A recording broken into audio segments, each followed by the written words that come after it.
Want to hear one of my ideas for a perfect murder?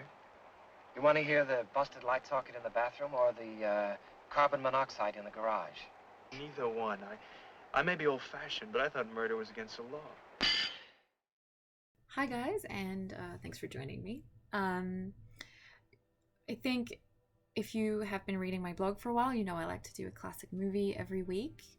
And I've been doing it for a couple of years, and I just wanted to mix up the format and have a little bit more fun with it because I've been doing it for a while and I enjoy it. But yeah, I just kind of felt like I was getting a little stale on the whole thing. So I'm going to try this. If you like it, leave me a comment and let me know. I think sometimes there may be somebody else may join me to have a little chat about these films and give you different opinions. Sometimes it will just be me in my house with my cat, who usually is the one that watches these films with me.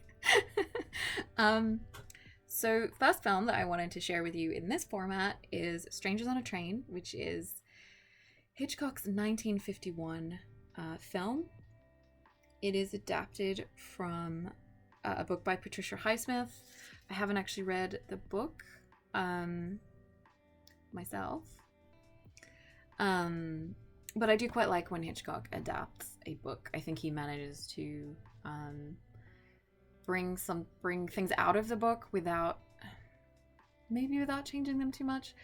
I think if you think of Rebecca, that's a really good adaptation of Daphne du Maurier's book.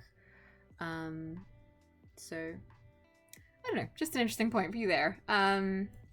So Strangers on a Train is a movie where two strangers meet on a train. One of them is a tennis player. His name is Guy, and he's played by Farley Granger. And the other is a man called Bruno, who is played by Robert Walker. So Guy is a famous tennis player. He has a wife, but they're estranged. And he has a girlfriend who he really wants to marry. And she's the daughter of a senator. So he's kind of on this point where his life is kind of on the up, but his wife is holding him back because of her behavior and because he doesn't want to be with her anymore. So he gets on a train and he meets Bruno. Bruno has seen plenty of, newspaper articles or whatever about this tennis player. So he approaches him knowing he'll be on the train and says, look, I will kill your wife since she won't divorce you, and you can kill my dad and I will inherit. And Guy is just sort of like, okay, whatever, you're a crazy person. And it turns out Bruno is a crazy person because he goes ahead thinking that they've agreed or just wanting them to have agreed on this, and he kills Guy's wife. And then he starts trying to blackmail and pressure Guy into killing the father that he wants dead so he can inherit. So it's like a twisting, turning Hitchcockian thing, and it's good.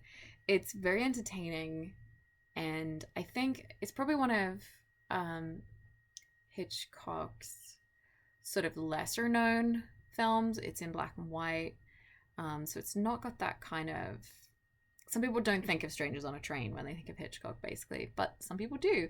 It has been homaged in several, I think it's been sort of referenced in films a few times, but there is like episode of Bones that homages this film.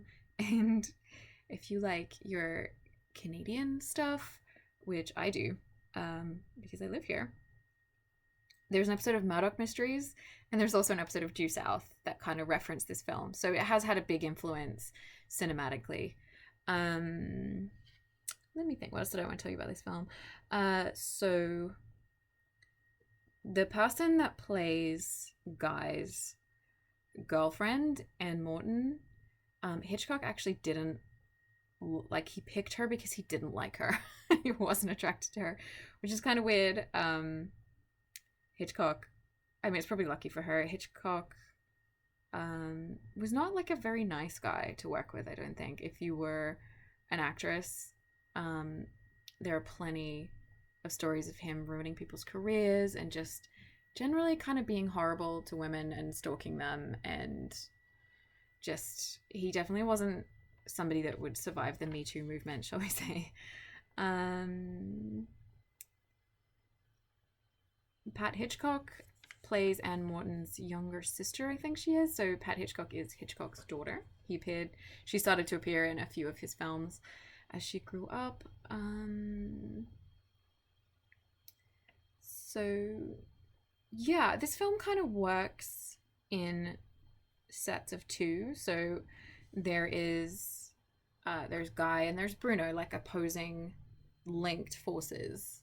And so you see things like, I think one of the things that always pops into my mind is like, I think you see his shoes and then his shoes, you know, and it's like you get a sense of who they are from that, but also they're sort of like a pair, you know, so there's lots of pairs and duality and that kind of thing, which is, I don't know, it's a really good use of the camera, really. I think this film isn't really conventional in that sense. The other thing is that there's a kind of pull between Guy and Bruno. They're not exactly opposites, but they sort of are. And Hitchcock tried to create this sense of like maybe homosexuality between them, or just the idea that Bruno might be homosexual. Which I think, you know, obviously that's something that there are a couple of really interesting forays into this area of cinema, of the way gay people were portrayed as being kind of deviant, and that sort of sinister, and obviously in this film more than just sinister, but I think that's a very sad link, but it is something to maybe see if you can see it in this film. Personally, when I was watching it, I didn't really pick up on that. It was a little too subtle for me because I wasn't looking for it, but it is something interesting. I know in Psycho, for example, Hitchcock kind of tried to make a link between the character being gay and kind of a mama's boy and him then being a murderer.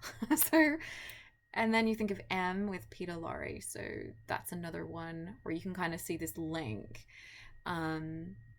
It's sad, basically. Just something to look out for maybe in this film. It also has Raymond Chandler worked on the script. He's the guy, the big sleep guy.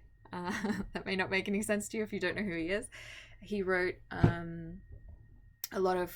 he wrote detective novels that were very famous, and they were made into films, and he worked in cinema, and he actually has a really interesting life and story, so maybe I will talk about him at some point.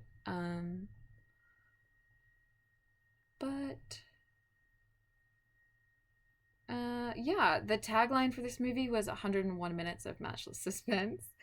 Do I think that it was matchless? It definitely was suspenseful. I have seen this film a few times in the course of my life, and it is one that I really enjoy watching and rewatching. So yeah, I wouldn't say matchless suspense, but that was what they were going for. And it definitely is a really good film. Little interesting side note, Robert Walker, who plays Bruno, was actually married to Jennifer Jones very briefly. They split, but he had a really interesting life, a very short one, not that long after this film. I don't know if this was his last film or his second to last, but he died at 32. He had, I think he spent some time in a mental institution, but he definitely had problems with drugs and alcohol, and he had some kind of an episode, and his psychiatrist was called to his house, and he said that he didn't want the medication, so he was held down and given a shot, and it killed him. It reacted in some way and it killed him, which is really, really sad. He was only 32. So if you want to know more about him and Jennifer Jones and that whole story, there's a really good episode of the podcast, You Must Remember This, which, I mean, it's such a good podcast anyway. But yeah, it's definitely an interesting one if you want some sort of old school Hollywood history there. So yeah, all of that said, that's the film. It's very visually, it's very interesting. The characters are interesting. The plot is really nicely paced. I think it stands up very well over time, as well, because I think some older films, when you're watching them as a modern viewer, they seem quite slow. I think this, definitely, you know, slower cuts than modern films, but it's yeah, I think it's still really interesting to watch now. And I think the premise of, you know, meeting on a train and somebody saying like, no one would ever suspect us, like we would never get caught because we have no connection to each other. So if I kill your person and you kill my person, we can get away with this. It's sort of like that perfect murder concept, which Hitchcock also explored in Rope. And I think it's something that is just sort of perennially fascinating. So yeah, it's a film that has some layers, and one that I think if you like sort of old school thrillers, old school sort of mystery stories, then you will like this one. I also think it has a kind of early 50s style to it, which is, personally I find that very interesting visually. Just the clothes and the way people are with each other and stuff like that, and the expectations. So, I mean, social expectations people have of each other. Because I think now, you know, people wouldn't bat an eyelid if you wanted to get divorced, but it was a little different back then.